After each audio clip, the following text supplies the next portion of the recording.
मित्रों नमस्कार, हमारे चैनल में आपका फिर से स्वागत है। मित्रों सावन सोमवार का आज अंतिम सोमवार है और आज हम जा रहे हैं भगवान शंकर का एक और मंदिर, जिसका दर्शन करने आपको दर्शन कराएंगे। काफ़ी प्रसिद्ध मंदिर है और कहते हैं कि नर्मदा का वहाँ पर उद्गम होता है और भगवान शंकर का जल अभिषेक वो नर्मदा मैया करती है। तो उस मंदिर का हम आपको दर्शन कराएंगे। ये देखिए, मैं निकल चुका हूँ भगवान शंकर के उस धाम का दर्शन करने के लिए। तो बने रहे हमारे साथ और ऐसी वीडियो पाने के लिए हमारे चैनल को सब्सक्राइब करें। तब तक के लिए जय भोलेनाथ, जय शिव शंकर।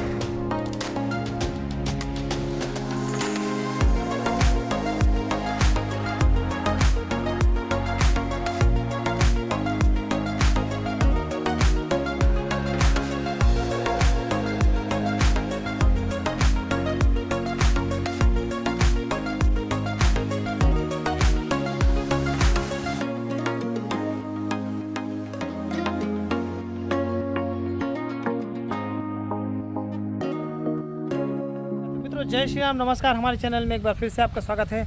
मित्रों सावन सोमवार का आखिरी दिन है। आज सावन माह का सोमवार का आखिरी दिन है और आज डोंगेश्वर धाम में यहाँ पर काफ़ी भक्तों की भीड़ है। और ये डोंगेश्वर धाम कहलाता है, जो गंडई से महज 7-8 किलोमीटर की दूरी पर है। यदि आप डोंगेश्वर धाम आना चाहते हैं, सबसे पहले आपको गंडई आना पड़ेगा। गंडई से ये जो रास्ता है वो साल्हेवारा जाने का रास्ता है। ये देखिए, गंडई से मात्र 5-6 किलोमीटर की दूरी पर है डोंगेश्वर धाम। तो जंगलपुर करके गांव है, इस जगह का नाम जंगलपुर कहते हैं इस जगह को।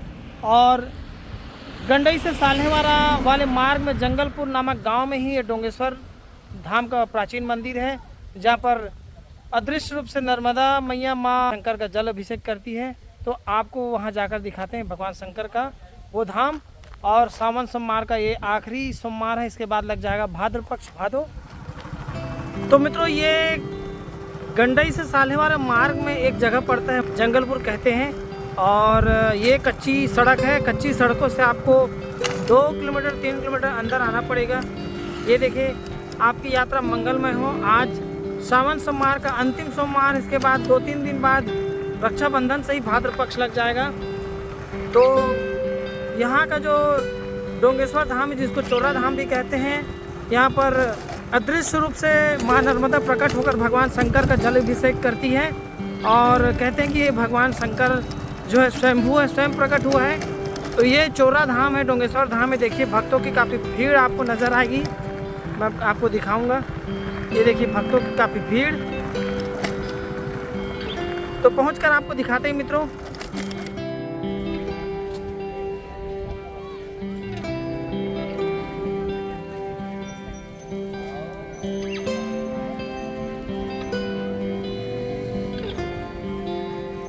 मित्रों जय श्री राम, नमस्कार। हमारे चैनल में एक बार फिर से आपका स्वागत है। मित्रों सावन सोमवार का ये अंतिम सोमवार है और हम आए हैं गंडई के निकट डोंगेश्वर धाम में, जिसको चोरा धाम भी कहते हैं। भगवान शंकर यहाँ स्वयंभू है और माँ नर्मदा कहते हैं कि यहाँ अदृश्य रूप से प्रकट होकर भगवान शंकर का जल अभिषेक करती है।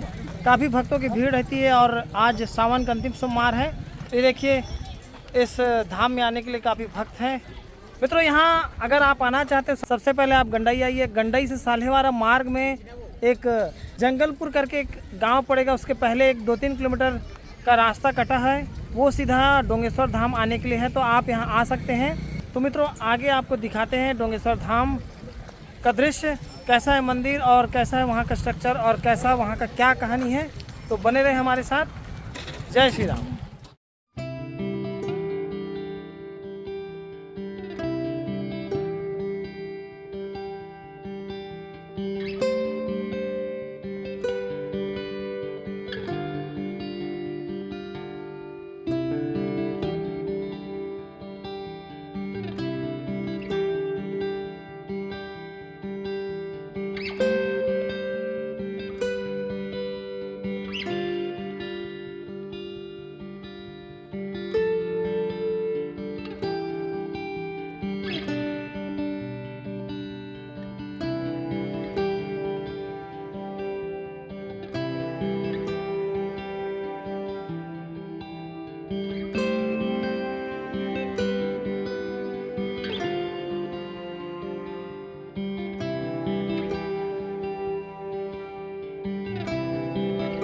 तो मित्रों जय श्री राम। हम फाइनली डोंगेश्वर धाम में पहुंच चुके हैं। ये सीढ़ी है, सीढ़ी से उतरते हुए हम नीचे जा रहे हैं और यहाँ पर भक्तों की काफ़ी भीड़ है। मैं दिखा देता हूँ आपको।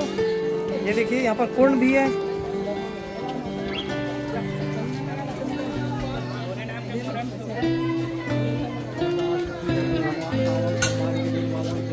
जय श्री राम।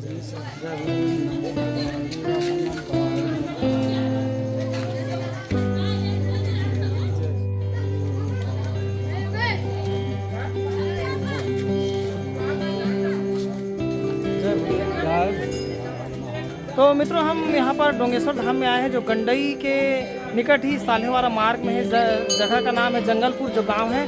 और डोंगेश्वर धाम की महिमा हम जानना चाहते हैं। यहाँ पर एक प्राकृतिक नदी आती है जो भगवान शंकर का जल अभिषेक करती है, उसके बारे में जानेंगे। तो हम आपको पूरा डिटेल बताते हैं, तो आप नज़ारा देखिए। पहले हमारे चैनल में आपका स्वागत है। महाराज जी, आपका नाम? मेरा नाम ईश्वर गिरी गोस्वामी। आप यहीं के रहने वाले हैं? नहीं जी, जंगलपुर के। जंगलपुर। तो यहाँ के बारे में बताएं, डोंगेश्वर धाम की महिमा और ये स्थापना कैसे हुआ? अब यहाँ तो बढ़िया रहता है जी। यहाँ बहुत भक्त लोग आते हैं। हाँ, पूजा पाठ करके यहाँ से दर्शन करके जाते हैं डोंगेश्वर जी का। अच्छा। हाँ जी, मस्त। यहाँ बहुत अच्छा स्थान है। हाँ, बहुत दूर दूर से आदमी आकर के यहाँ पे मन्नतें पूरी करने वाली ये महादेव की शिवलिंग है। हाँ जी, हाँ जी। ये जो यहाँ भगवान शंकर के शिवलिंग में जो जलधारा बह के आता है, वो कहाँ, कौन सा जलधारा है? वो जी अब जो नालिया है ना, हाँ, शंकर भोलेनाथ जी के, वही से उसके मुंह से वो पानी का हाँ, हाँ, यही कर रहा है, दूध धारा ही कर रहा है वहाँ दूध से। धारा। जी जी। वो नर्मदा मैया है क्या? हाँ, नर्मदा मैया है। हाँ जी, नर्मदा मैया अदृश्य रूप से यहाँ पर प्रकट होकर जी जी। जलधारा बहाती है। हाँ, आप रूप से कर रहा है वहाँ से। भगवान शंकर में गिरती है। हाँ, गिरती है। और एक कुंड के बारे में कुछ महिमा बताएंगे? जलपान करते हैं जी, कुंड का पानी से। हाँ, अपना थोड़ा सा अमृत बूंद वहीं से लेते हैं। लेते हैं जी। अच्छा, हाँ जी। ठीक। आप ये काम कब से कर रहे हैं, सेवा वाला काम? सेवा तो जी जब से चालू है यहाँ कब से कर रहे हैं? जब से कर सावन में? सावन में। सावन शिवरात्रि। शिवरात्रि में भी आते हैं। ठीक जी जी, बहुत श्रद्धालु लोग आते हैं यहाँ पे। ठीक भक्त लोग। ठीक। जानकारी के लिए धन्यवाद। जय श्री राम। जय श्री राम, जय शंकर।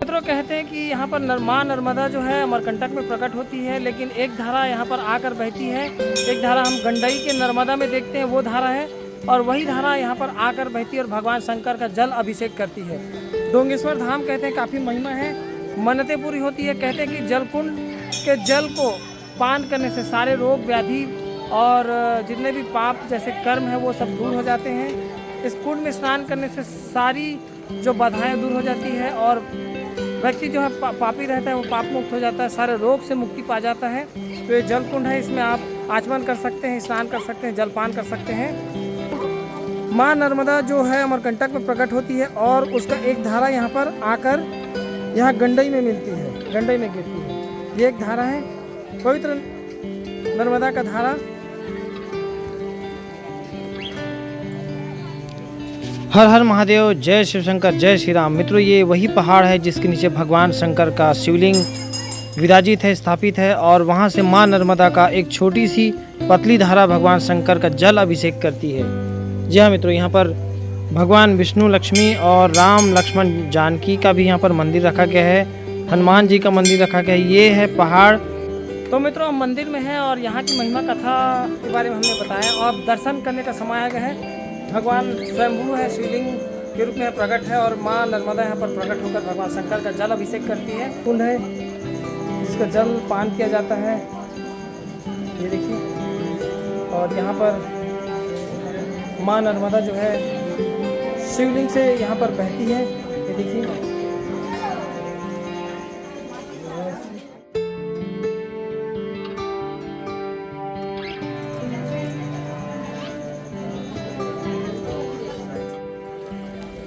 मित्रों आखिरकार लंबी लाइन लगाने के बाद भगवान शंकर का हमें वही स्वरूप देखने को मिलता है जिसके बारे में हमने सुना था, और वही जल अभिषेक के बारे में हमने सुना था कि नंदी के मुख से जल अभिषेक भगवान शंकर को किया जाता है। तो ये वही दृश्य है जो हम देखकर आश्चर्यचकित हो गए।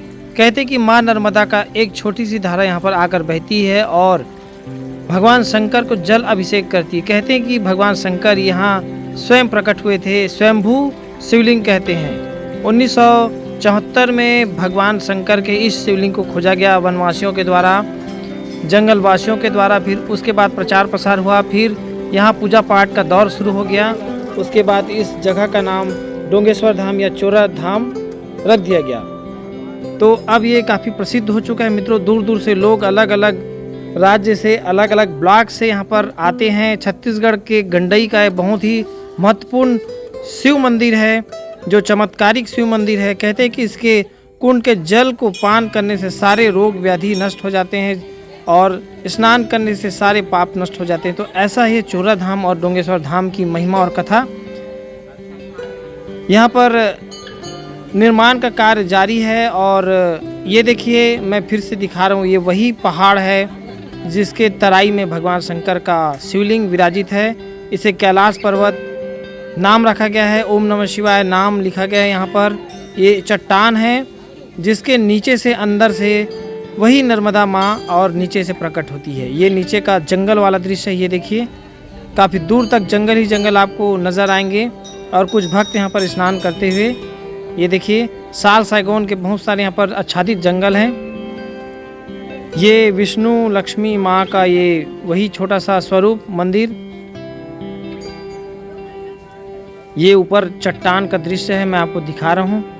नीचे से कुछ इस प्रकार से दिखाई देता है और यहाँ पर भक्तों की कतार और लाइन आपको दिखाई देगी। ये पीछे का वही भाग है जहाँ से नर्मदा माँ अदृश्य रूप से प्रकट होती है और ये राम लक्ष्मण माँ जानकी का ये सुंदर मूर्ति यहाँ पर प्रतिमा रखी गई है। तो एक बार हम भगवान शंकर का और दर्शन करते हैं। यहाँ पर वही गौमुख से भगवान शंकर का जल अभिषेक हो रहा है प्राकृतिक रूप से। और ये कहते हैं कि 12 महीना यानी साल भर ये जलधारा उसी रूप में बहती है, ना जलधारा कम होती है और ना सूखती है। तो ये चमत्कार से कम नहीं है, प्राकृतिक रूप से जलधारा यहाँ पर बहती है और ये भगवान कृष्ण। तो मित्रों, ये यहाँ का दृश्य है, हमने आपको यहाँ के बारे में कहानी बताई। काफ़ी प्रचलित मंदिर है डोंगेश्वर धाम, चोरा धाम, और दूर दूर से लोग यहाँ पर पूजा पाठ करने आते हैं।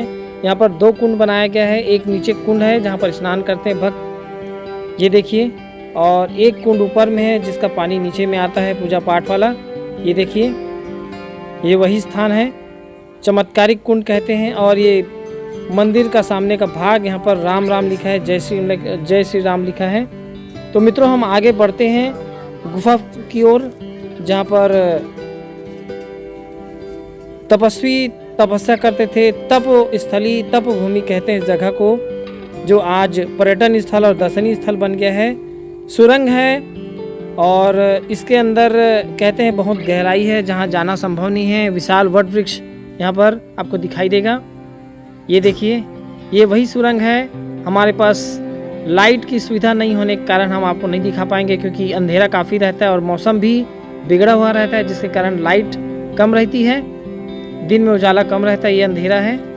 और ये प्राचीन मूल बुलका मार्ग कहते हैं, जहाँ से सारे लोग, पुरुष और महिला, वहाँ से पार होकर जाते हैं। और ये कबीर साहब है हमारे, कबीर साहब के बारे में, संत कबीर के बारे में सभी जानते हैं। और हम आगे बढ़ते हैं मित्रों।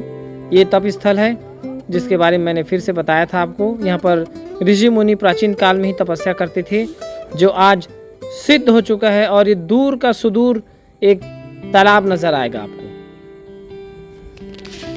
तो मित्रों, फिर से जय श्री राम। मित्रों, ये डोंगेश्वर धाम है जिसको चोरा धाम कहते हैं, जो जंगलपुर में है स्थित है और गंडई से महज 5-7 किलोमीटर की दूरी पर है। ये गंडई और साल्हे वारा जाने वाले मार्ग में है। तो मित्रों, हमारा आज का वीडियो आपको कैसा लगा हमें कमेंट करके ज़रूर बताएं, और ऐसी वीडियो पाने के लिए हमारे चैनल को जरूर सब्सक्राइब करने के लिए जय श्री राम।